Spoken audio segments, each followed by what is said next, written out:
السلام عليكم ورحمة الله وبركاته. مبروك مبروك مبروك يا مصر، مبروك لمصر، مبروك للأهلي. 1000 مليون مبروك للأهلي، 1000 مليار مبروك للأهلي والجمهور العظيم والمجلس إدارته ولاعيبته وفريقه ومدربينه، كله احنا أبطال أفريقيا بجدارة للمرة ال 12. ما شاء الله، ربنا يديم أفراحنا. هزمنا الترجي التونسي 1-0 بجدارة تامة، هدف مبكر جدا في الدقيقة الرابعة، طمنا قوي قوي قوي قوي. هدف بدري ومين؟ الكابتن رامي ربيعة وبراسه ما شاء الله. عملنا شوط أول من أفضل ما يكون، اتحكمنا في الكرة تماما، قدمنا كل فنون الكرة، جبنا جول بدري وضيعنا 3 فرص مؤكدة، والحارس ماميش صد واحدة صعبة جدا جدا من حسين الشحات. الشوط التاني التكتيك اتغير وسبنا لهم الكرة، انما يلعبوا قدامنا مفيش خطورة على الإطلاق. تخيل قد ايه النادي الأهلي النهاردة متحكم. 90 دقيقة غير الوقت بدل الضايع، فيش ولا انفراد للترجي، فيش ولا شوطة بين القائمين وتحت العارضة للترجي. الشوطة الوحيدة اللي اتشاطت وشوبير مسكها كانت بره القائم من حسام تقى، وشوبير حب يرمي نفسه يسخن فمسك اللي هو لو سابها كانت طالعه بره. الشوطة اللي شاطها كمان ينساسي اللاعب البرازيلي في الشوط الثاني بره القائم. دول الشوطين اللي في ال90 دقيقة للفريق الترجي، والاتنين بره. ملهمش انفراد، ملهمش شوطة، ملهمش فرصة صريحة في ال90 دقيقة، ملهمش ضربة راس خطيرة في ال90 دقيقة، ملهمش أي حاجة، ملهمش شبهة يطلبوا بيها من التحكيم في ال90 دقيقة. الحمد لله والشكر لله، الأهلي بيعرف كل الناس يعني إيه البطولة ويعني إيه الانتصار. هما ملهمش حاجة، إحنا لينا جول احتسب، ولينا كرة في العارضة لقفشة، لينا تسديدتين من أقوى وأفضل ما يكون لحسين الشحات وإمام عاشور، والله أكبر على أمان اللماميش الحارس التونسي الشاب، صدهم بجدارة. لينا 3 انفرادات، الشحات لوحده 2، وما كانش فيه توفيق في كل الحاجات دي ما شاء الله. إنما خليك فاكر الترجي ملهمش فرصة. ال12 يا أهلي جبناها، ال13 يا أهلي مش هنتكسف أبدا أبدا. احنا لسه ال12 سخنة وكلنا بنقول ال13 يا أهلي، ال14 يا أهلي، عايزين نوصل لل50 يا أهلي. هو ده الأهلي، ما هو ده الأهلي اللي عودنا ان احنا نفرح، عودنا ان احنا نطمع، عودنا ان احنا نكسب.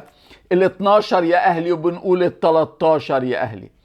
الأهلي ما شاء الله في كأس العالم الموسعة للأندية في أمريكا 2025.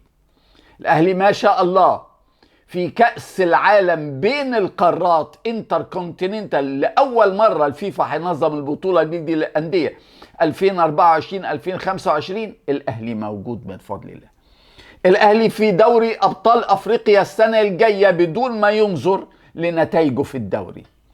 الأهلي في الدوري الإفريقي الممتاز السنة الجاية إن شاء الله.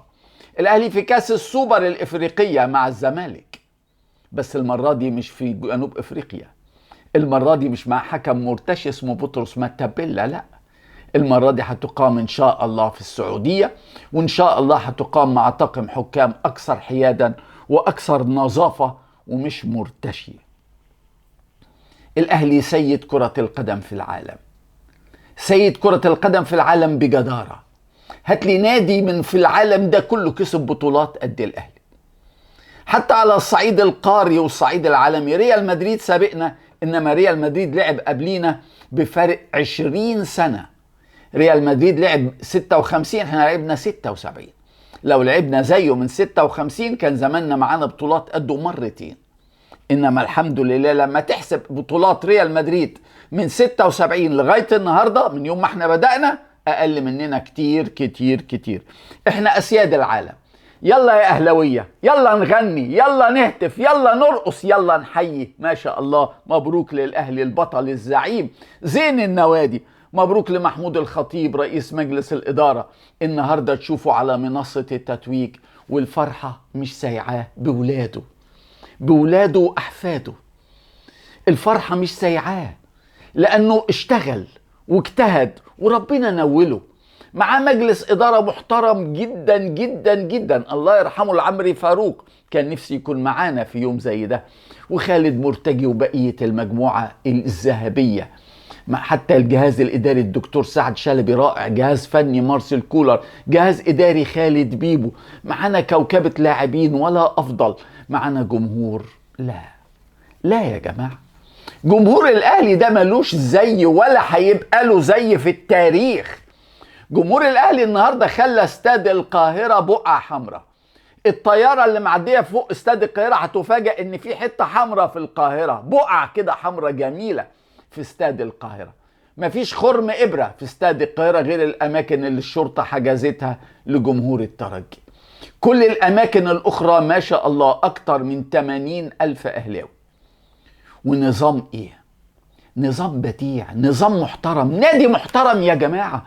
لا في فوضى، ولا في أحمد سليمان هيخطف الكاس، ولا في لعيبة وإداريين هيدخلوا شماريخ للجمهور، ولا في شيكابالا هينزل ابنه ويضرب مشجع عشان ياخد الكاس هو ويهرب بيه، ولا في مصطفى شلبي هيتخانق مع الشرطة، ولا في فوضى، لا لا لا لا لا لا. الأهلي كل واحد في مكانه. الناس دخلت المقصورة، نزلت من المقصورة للملعب، سلمت الكاس، حاجة تفرح. أهلي مختلف. يا مصر عايزة تبقى دولة عظيمة، قلدي الأهلي. عايزين تبقوا الحكومة، عايزين تبقوا دولة عظيمة، شوفوا مجلس إدارة الأهلي ماشي ازاي، ويا حكومة مش زي الأهلي كده، هتلاقي ديونك هتتسدد. يا حكومة ديونك هتتسدد، وإنتاجك هيزيد، وبلدك هتتحسن، وكل حاجة هتتحسن. بس قلدوا الأهلي، مش تحاربوا الأهلي، قلدوا الأهلي. مبروك للكل، ما شاء الله ما شاء الله. محمد الشناوي كابتن النادي الأهلي كان قاعد احتياطي النهاردة، ساب كل زمايله يطلعوا الأول إلى منصة التتويج. أول واحد طلع لمنصة التتويج مارسيل كولر المدير الفني. شوف قد إيه تقدير اللاعبين والمجلس الإدارة لمارسيل كولر، خلوه أول واحد يطلع يستلم الميدالية بتاعته الذهبية. وبعدين تبعوا اللاعبون رامي ربيعة وبقية اللاعبين. آخر واحد اتقدم هو محمد الشناوي عشان يستلم كاس البطولة من متسيبي ومن محمود الخطيب. متسيبي صمم ان الخطيب يكون معاه، الخطيب كان عايز متسيبي واشرف صبحي الوزير هم اللي يسلموا، لكن متسيبي صمم ان الخطيب هو اللي يكون ماسك الكاس معاه وهو بيسلمه لمحمد الشناوي. انما في لقطة حلوة، حلوة لينا احنا، انما عبارة عن عارف الصرصور الودن لما تحط فيه كده مسمار، هو ده لربطة الأحقاد أو عاهرات الأحقاد الرياضية اللي عملوا بيان ضد الشناوي. الشناوي وهو طالع ياخد ميداليته، متسيبي رئيس الاتحاد الأفريقي خده حضن جبار، بعديه الخطيب حضن جبار، وبعديه أشرف صبحي وزير الرياضة الزملكاوي حضن جبار، بعديه جمال علام رئيس اتحاد الكرة حضن جبار. كل واحد فيهم بيعتذر للشناوي على التطاول وقلة الأدب اللي طلعت في بيان الأحقاد، رابطة الأحقاد الرياضية. الله أكبر، كان منظر مفرح جدا جدا. والشناوي تشوف سيطرته على زملائه اللعيبة، يقفوا اجتمعوا، منظر محترم، نادي محترم. احنا فعلا ملوك اللعبة. تشوف التيفو أو الدخلة بتاعت جمهور الأهلي النهاردة، النسر الجبار الغاضب، ومكتوب كده إذا حضر ملك اللعبة ينتهي دور الآخرين. يلا كله مع سلامة، كله متشكرين. نروح للماتش شوية. فرحة كبيرة يا جماعة، فرحة كبيرة قوي الحمد لله. احنا على فكرة أبطال أفريقيا آخر سنتين، ما شاء الله. احنا أبطال أفريقيا 4 مرات في آخر 5 سنين، تخيلوا. والواحدة الخامسة فقط اللي فقدناها علشان وليد العطار بالتصرف القذر اللي عمله انه يخبي الجواب عشان يخلي المغرب هي اللي تنظم والاهلي يلعب غصب عنه في الدار البيضاء. نرجع للماتش. بكل المقاييس الاهلي يستحق الفوز، بكل المقاييس الأهلي يستحق الفوز بفارق أكتر من هدف. بكل المقاييس الترجي ملوش فرصة يندم عليها، الترجي ملوش شوطة يندم عليها، ملوش غلطة حكم يندم عليها خالص. بكل المقاييس الأهلي يستحق الفوز وفارق هدفين أو 3 على الأقل. لكن اوعى تنسى توتر النهائي صعب كتير كتير كتير. الأهلي غير الجول وغير عرضة قفشة، كان نفسي قوي كرة قفشة من الفاول دي تيجي جول، بس العرضة تصدتها. الأهلي رد للترجي الصعصعين على نهائي 2018 لما كسبناهم في القاهرة 3-1 وخسرنا 3-0 بمؤامرة محلية وقارية. الحمد لله محدش ليه دين عند النادي الأهلي على الإطلاق دلوقتي. الوداد كان ليه دين خده، والترجي كان ليه دين خده.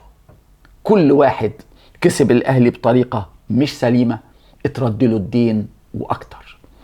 النهاردة مصطفى شوبير عمل رقم قياسي تاريخي، حافظ على نظافة شباكه للمباراة 9 على التوالي في أول مشاركة ليه ما شاء الله في دوري أبطال أفريقيا. 9 مشاركات فيهم 6 في الأدوار الفاصلة، يعني الأدوار بتاعت خروج المهزوم اللي هو ربع النهائي ونصف النهائي والنهائي. ما عملهاش ولا حارس مرمى في تاريخ مصر من يوم ما الكرة اتعملت. النهارده سويسري مارسيل كولر المدير الفني بيكمل 22 مباراة بلا هزيمة، وبيعدي رقم الترجي وبيحتفظ برقم قياسي، وبيقول الأهلي بيكسب البطولة دي بلا هزيمة وبيكمل 22 بلا هزيمة. بدأنا ماتش النهارده مصطفى شوبير جول، محمد هاني باك يمين، كريم فؤاد باك شمال، محمد عبد المنعم ورامي ربيعة قلبي دفاع، مروان عطية وأكرم توفيق وإمام عاشور في وسط الملعب، بيرسي تاو وسام أبو علي وحسين الشحات في خط الهجوم. أول تغيير في الشوط الثاني كان بعد أكتر من ساعة بنزول المالي أليو ديانج بدل بيرسي تاو.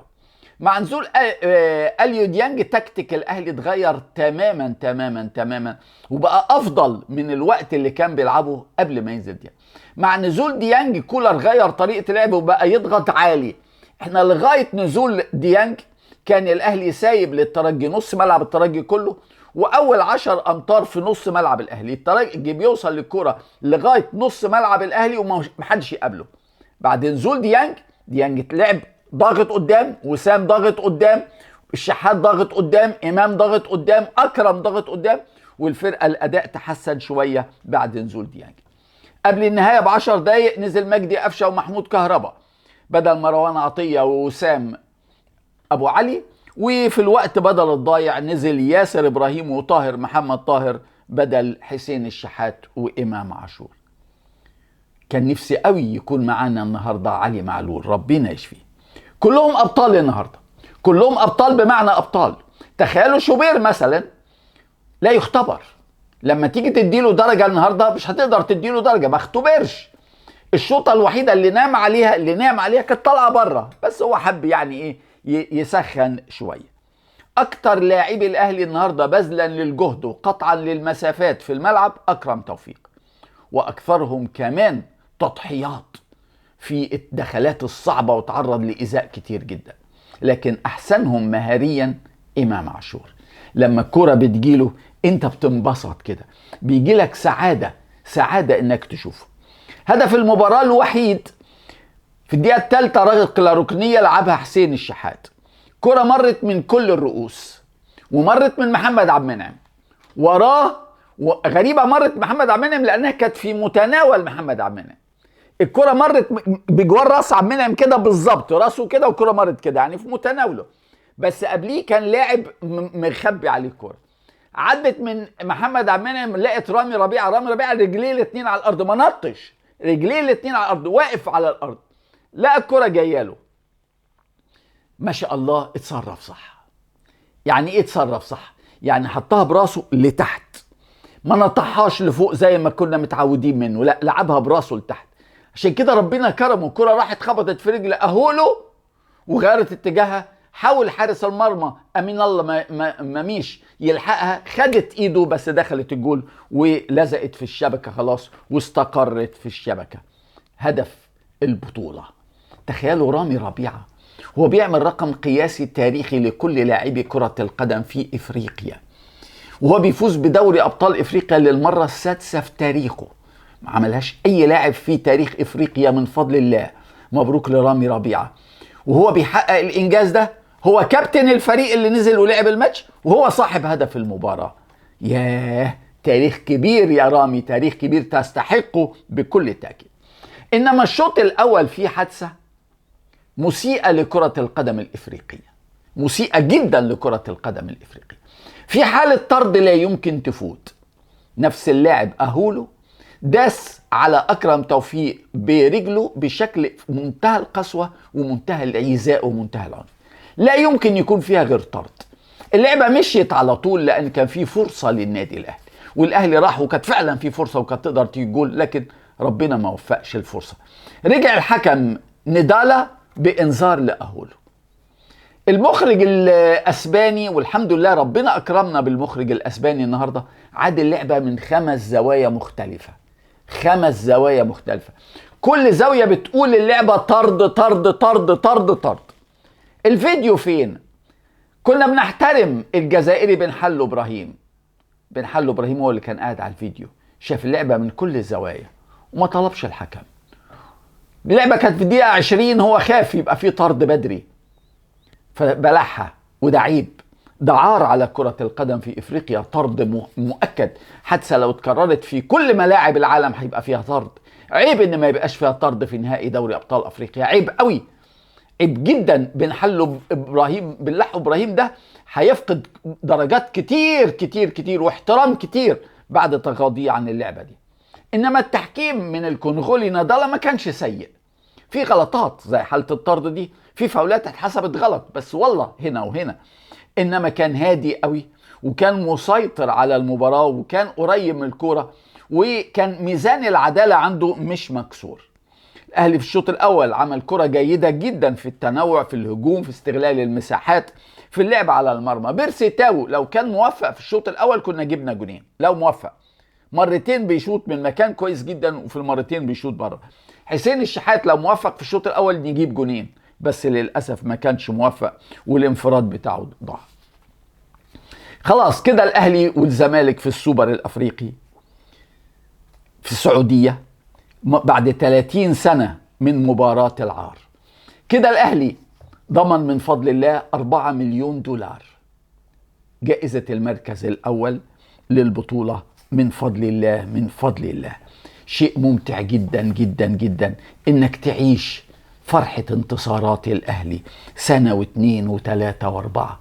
ربنا يديمك يا اهلي نعمة وفرحة على شعب مصر. والله والله والله 3 مرات بحلف ما في حاجة بتفرحك يا شعب مصر الا انتصارات الاهلي. كل الافراح التانية غابت، الحاجة الوحيدة اللي بتفرحك يا مصر وشعبك الاهلي. ربنا يديم عليكم وعلينا نعمة الاهلي وطاب مساؤكم.